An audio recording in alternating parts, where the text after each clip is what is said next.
Hello students of class 10th। आज हम देख लेते हैं एक आपका मॉडल टेस्ट पेपर 5। ये सॉल्व पेपर है कि आपको पेपर किस तरह से सॉल्व करना है। मैं आपको ऑलरेडी ये इंट्रोड्यूस कर चुकी हूँ कि आपको 40 मार्क्स के एमसीक्यूज़ अपने इस बार के एग्ज़ाम में देखने के लिए मिलेंगे। 40 में से 20 मार्क्स के तो आपके कॉम्प्रीहेंशंस होंगे और 20 मार्क्स आपके लिटरेचर से होंगे। लिटरेचर से आपके पैसेज या एक्सट्रैक्ट्स होंगे। ठीक है स्टूडेंट्स, ये एक पैसेज है, ये सोशल मीडिया के ऊपर है। हम देख लेते हैं इसे थोड़ा सा। Social media has become almost a necessity for us in today's world. It's become so important and involved so much that we carry our social media with us throughout the day on our phone. One of the major benefits of social media is that you can connect with the people all over the world for free. This comes in handy if you have friends who have traveled abroad. You can send them messages on Facebook or Twitter or Instagram, and they can respond quickly from whenever they are. Social media helps to fortify and maintain your personal relationship even with people who are far away from you. If you have a family member that's traveling, you won't have to wait until they return to hear about their adventures. Just hop on Facebook, on Instagram, and start chatting and exchanging pictures. This ability to communicate quickly and easily with the people overseas is also very convenient for those who do business in foreign lands. Means इस जो पूरा paragraph है ये social media के ऊपर है। Social media होता है आपका इंटरनेट, ईमेल, फ़ोन कॉल्स। ठीक है स्टूडेंट्स, तो इसी के बेसिस के ऊपर आपसे ऐसा पूछा जाएगा, on the basis of your understanding of the given passage answer any 10 questions from the 12 that follow. नीचे 12 क्वेश्चंस दिए होंगे स्टूडेंट्स, आपको उसमें से 10 का रिप्लाई करना होगा। जैसे one of the major benefit of social media is that, क्या बेनिफिट है सोशल मीडिया का। Using social media for a company is, क्या है। Begin and active participate in social media is a great way of. ये इस type से आपको इस 12 क्वेश्चन मिलेंगे जिसमें से आपको 10 सॉल्व करने होंगे, तो ये आपके 10 मार्क्स के हो जाएंगे। आंसर्स इसमें है ये, बिकॉज ये सॉल्व पेपर है। ठीक है, फिर दूसरा एक होगा, dry fruit are basically fresh fruit that have been dried. Fruits are dehydrated by conventional sun drying और अदर ड्राइंग टेक्निक्स.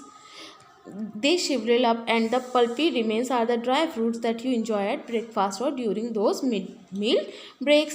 तो स्टूडेंट्स इस वाले पैसेज में आपको जो बताया गया है वो ड्राई फ्रूट्स के बेनिफिट्स बताए गए हैं कि ड्राई फ्रूट्स में कौन से ड्राई फ्रूट में कौन सा विटामिन होता है और कौन कौन सी और अच्छी चीज़ें कंटेंट होता है, उनमें कितना फ़ैट होता है, कितना डाइट होता है। ठीक है, तो उसी के अकॉर्डिंग फिर आपसे यहाँ कुछ साइड इफ़ेक्ट्स वगैरह भी लिखे होंगे। जितनी भी चीज़ें लिखी हैं आपको बहुत ध्यान से पढ़नी है, तभी आप इसके आंसर दे पाएंगे। ऐसा नहीं है कि आपने एक लाइन पढ़ी और इसमें से कोई वर्ड मिला उसे टिक कर दिया, आपके मार्क्स कट हो जाएंगे।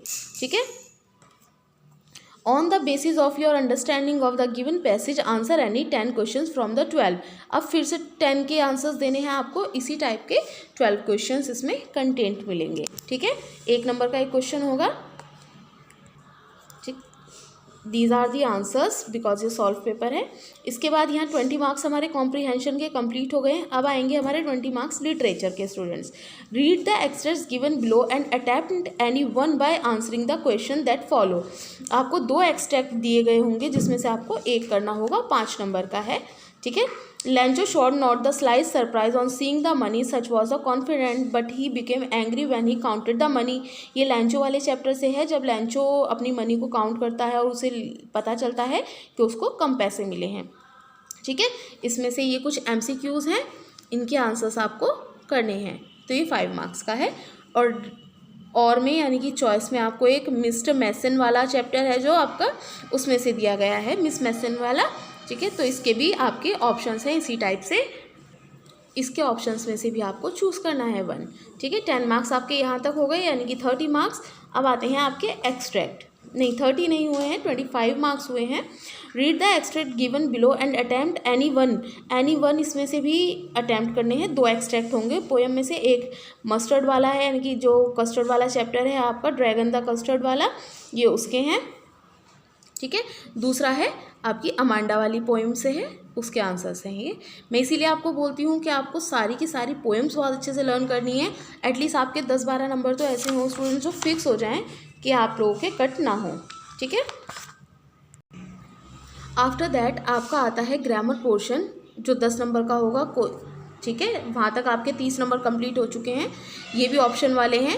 Choose the correct option to fill in the blanks to complete the note, ये मैंने आपको कल कराया था। जैसे इनमें से देखकर इसे कंप्लीट करना है, 3 मार्क्स के होते हैं।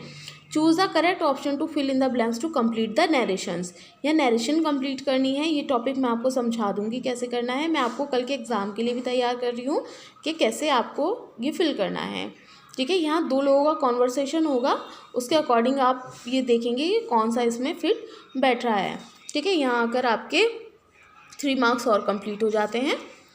4 मार्क्स का आपको ये आता है fill in the blanks by choosing the correct option for any 4 of the 6 sentence दिए होंगे आपको, इसमें से आपको कोई से भी 4 चूज़ करने हैं। तो स्टूडेंट्स आप बहुत स्मार्टली चूज़ करेंगे, ये नहीं कि पहले शुरू के 4 कर दिए या 5 कर दिए, 6 के 6 कर दिए।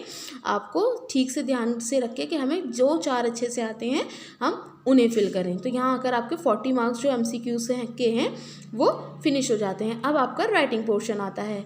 40 मार्क्स तक आप लोगों के सिर्फ और सिर्फ MCQs ही आते जाएंगे।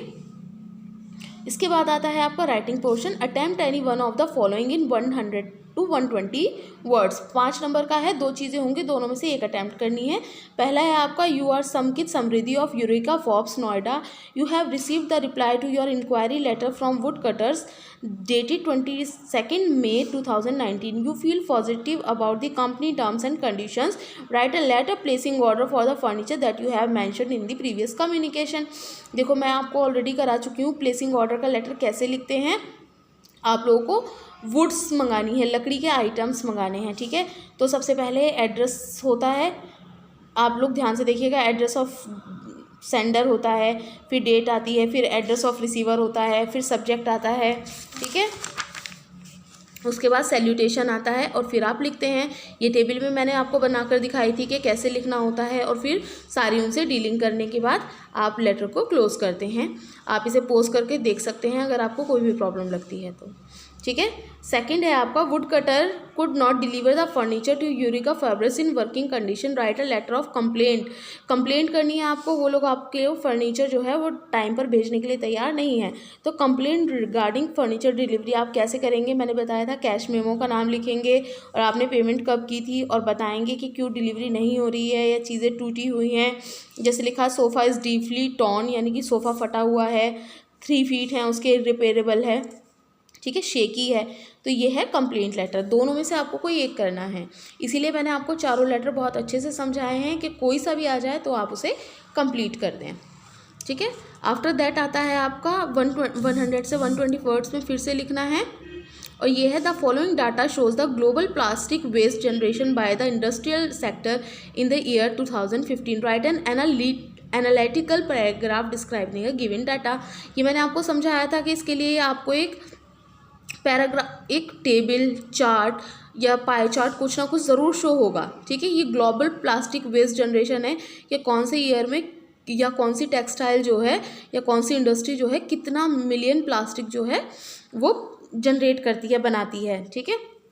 तो उसके लिए सिर्फ आपको एक हेडिंग लिखनी है और बताते जाएंगे कि क्या हो रहा है यहाँ पे, कौन सी जनरेशन कितना प्लास्टिक जनरेट कर रही है। आप इसे ध्यान से पढ़ लेना पॉज करके वीडियो को, ठीक है, तो आपको थोड़ा सा समझ में आ जाएगा।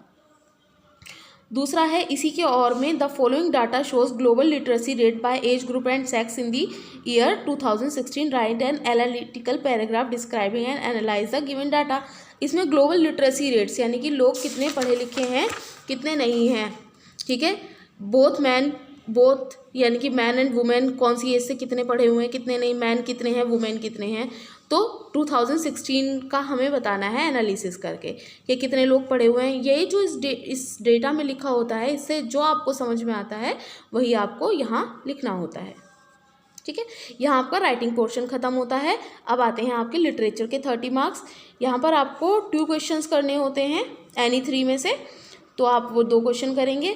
फिर आपको दूसरी बुक से आते हैं 3 क्वेश्चन जिसमें से आपको 2 करने होते हैं, ठीक है स्टूडेंट्स। और फिर आपके 40 to 50 वर्ड्स के क्वेश्चन आते हैं। आप वर्ड लिमिट ज़रूर ध्यान रखेंगे कि क्या होती हैं, और कितनी वर्ड लिमिट का क्वेश्चन है, ये नहीं कि उसे भरते चले जाएं, बेवजह टाइम वेस्ट करते जाएं अपना। और फिर आपके 2 आएंगे लॉन्ग क्वेश्चन, दोनों बुक से एक एक। इस टाइप के आपके होते हैं स्टूडेंट्स, इंग्लिश का पेपर आता है। तो आप थोड़ा सा ध्यान से देख लीजिएगा, आप लोगों को कल का जो आपका एग्ज़ाम है इंग्लिश का, उसमें हेल्प मिलेगी कि आपका कैसा एग्ज़ाम आएगा। ओके, ध्यान से पढ़िएगा। अगर आपको कोई भी प्रॉब्लम लगती है तो मुझसे डिस्कस कर लीजिएगा। Okay, so thank you and take care.